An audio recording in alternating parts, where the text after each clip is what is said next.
communicating what your expectations are as clearly as you can and in multiple formats, I think is absolutely critical so that the learner understands where you're coming from.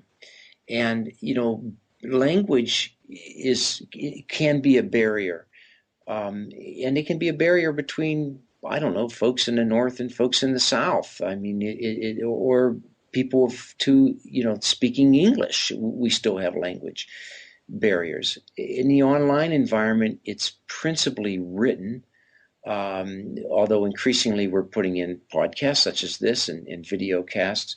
But it's largely written word, and I think being very clear about, for example, an assignment, and communicating what you want, when you want it. For example, here's the rubric I'm going to be using to judge your or to evaluate your input, so that people understand exactly what it is as clearly as you can.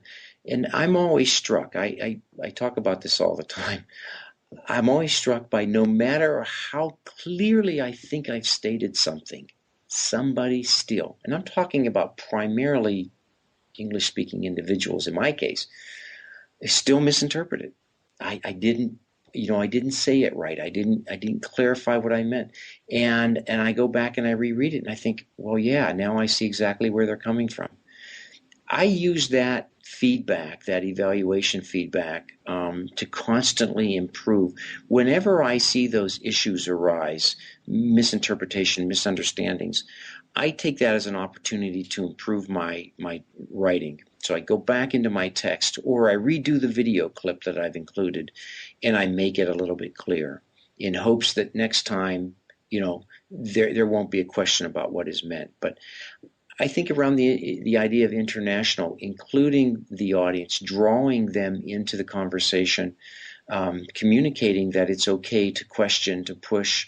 That's what I'm looking for. If that's what you're going after, if that's the style you want, letting people know that, and not assuming everybody understands the same context of the classroom, because it does vary by culture. And the more we're sensitive to it, I think the richer the learning experience will be for everybody in the class. There's so much that can be learned in the larger international context. The more folks inputting their ideas, their backgrounds, boy, it just makes it more fun for everybody. I think it really adds to the learning experience.